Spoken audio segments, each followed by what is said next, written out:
on. Hey everyone. It's me and my mama. Me and my mama, my little mama. Anyways, so we're back at it. I hope you're doing well and having a wonderful God-filled day. So I just wanted to talk to my mother from her perspective. How has this journey been different and yet similar from the first one? Well, I don't see the similarities. You don't see the similarities? Only, well, the first diagnosis was, as I said before, that with my little bit of knowledge, What are you? What do you do? I'm not telling. Okay, a little bit of knowledge. My little bit of knowledge in healthcare. Right, that's my background. And I know she be able to beat it because we caught it early. The second diagnosis, because I know it had metastasized, it was a bit harder. But this journey is so different. What has been the scariest moment thus far? I think I know which moment you're going to tell okay. In the first journey, after she started to get the, I think the chemo, her temperature went up very high. And the thing about if temperature went over 30, I remember that. We have to take her back to the hospital. And this stubborn young lady, she refused to go to the hospital. And I decided, okay, I love, although I'm in medical field, I know the danger. And So what did you do? What did you and my bully of a cousin do? Let me get to it. She refused to go to the hospital. I gave her a choice. Either she go to the hospital or we use her home remedy. And she didn't want to go to the hospital and she didn't want the home remedy. So we had to bully her down, to rub her down with alcohol. We had some nice Jamaican rum here. And we get ice, we get cold cloth, the Jamaican rum, and we pour it all over her body. I trust me. This girl, she's so strong. And my cousin, I will not name you, but you know who you are. And I think it was two of them. It was me and him, and the second cousin. Yep. We held her down. They held she me was so down. Strong. They held me down. And these guys are big. Against my will. I was very she was so unimpressed. I was very mad. And I said, okay, you're doing this activity, the temperature is going to increase because she's all this fighting she was doing. It's a lot of body movement. The temperature is going to go up. Hospital or this. And we tell her we did douse her down her. I don't know, her whole body was full with alcohol. Violently. Right? And guess what?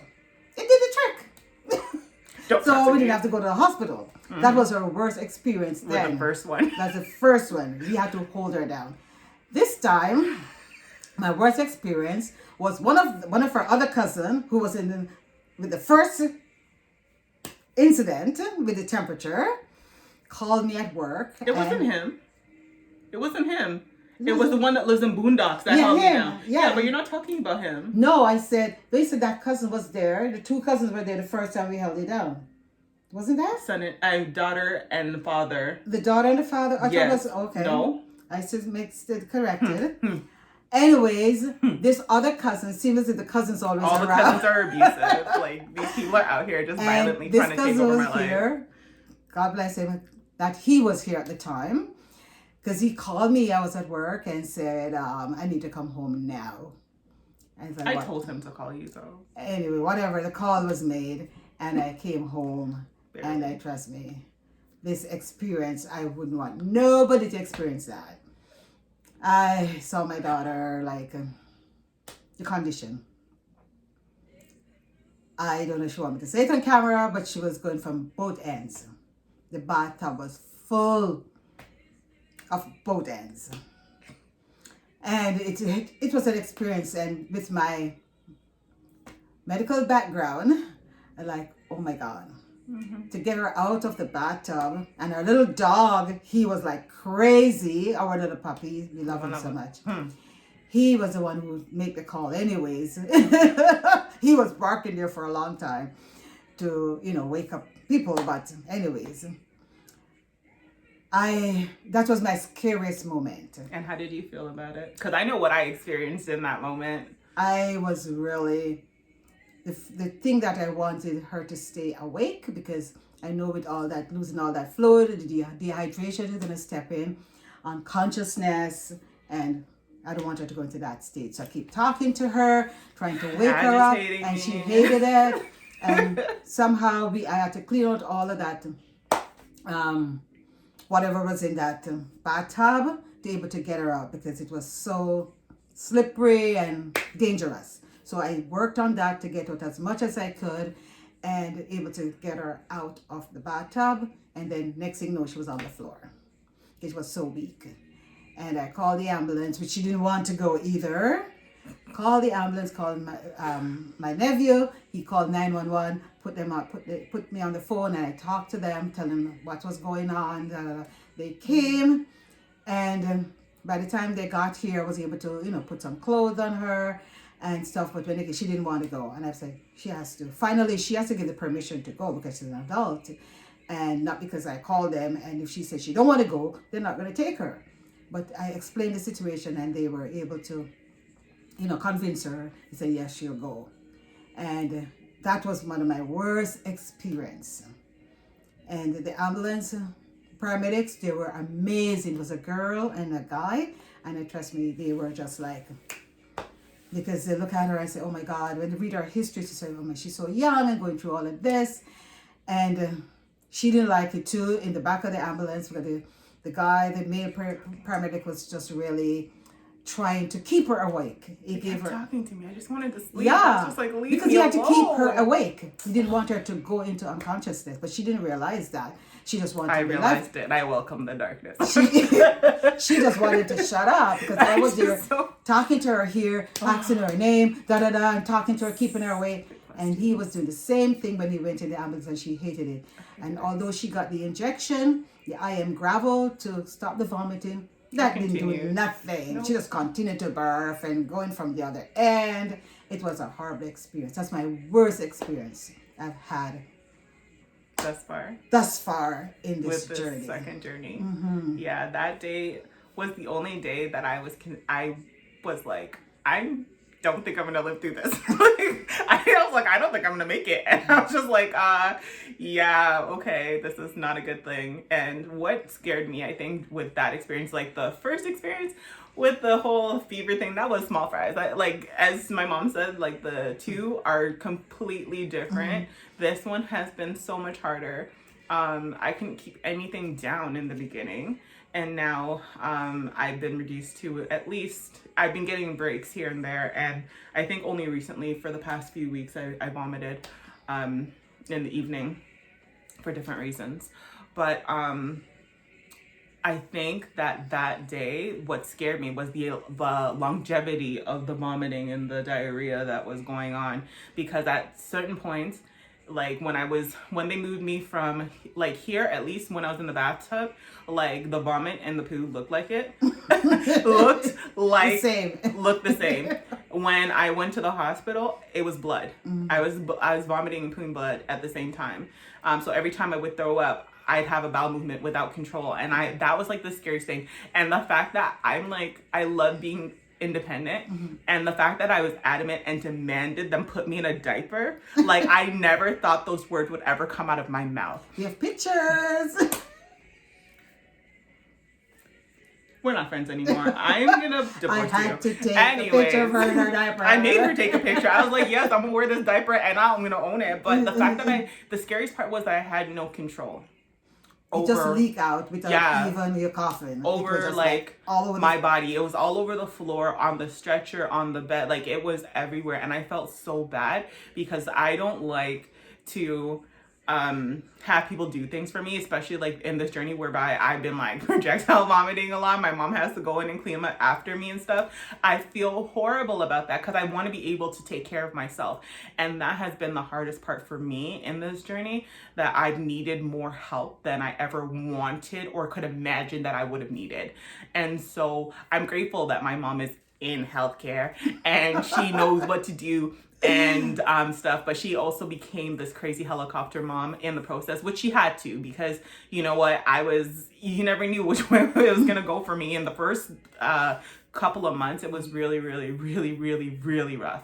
So yeah, just that was the scariest moment of my life, when I had no control over my body and what it could do or wouldn't do, and I was in and out of consciousness, and it was just the worst. It was the worst experience thus far, but you know, it's gotten better. It is. It's gotten a lot better. Even with every single chemo. From the first one, it's gotten better. Because before the first chemo, I couldn't even take the stairs without going into like a coughing fit that would induce vomiting. That would be like this whole situation. And now I can talk nonstop without coughing whatsoever. And I'm just grateful. I'm grateful for my mom. I'm grateful for this journey, though it's been horrible. Don't leave Eden out. And Eden's been a nightmare in himself. He calls me whenever she's... Yeah, because he was so like skittish around me. Every time he knew I was gonna vomit, he would like go and get her. He'd like lay in my room with me, and then like as soon as I would just like jump up, like maybe a few seconds before, he'd go and call her, and I'd be in the bathroom just throwing up nonstop. And my dog usually sleeps with me at night, and then at some point he stopped sleeping with me because he's like, I'm tired of this lady. This lady just keeps disrupting my sleep in the middle of the night. I can't do this anymore. So he starts sleeping with my mom, and he never used to do that. But now he sleeps. now we're doing renovations, so he sleeps with both of us. So she's in my room. But yeah. So that has been the worst part of this journey. All the vomiting. It's been a rough go, you know, but we're grateful because God has been faithful. Amen. Through it all. He keeps sustaining me. I would not wish this upon anyone, but I'm grateful that I'm still here to declare the word of the Lord and Amen. To profess him as my Lord, Christ, Savior. Because without breath, without life, without him keeping me, I wouldn't be here still. And that scary day, I would have just let go, because I did. I was like, we done here. Like, I can't do this anymore. I'm too tired. I just want to sleep. But they kept me awake and asked me stupid questions so that I could stay conscious. Thank you guys for annoying my soul on that day. It was worth it.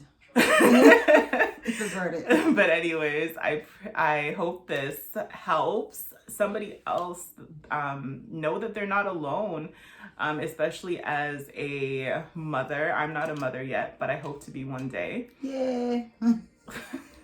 But you know, these scary moments as, you know, a child, as a mother, and their reflections of these experiences is what I'm really trying to share in this moment. And I hope that, you know, as a parent, when your child is going through something, you're not alone.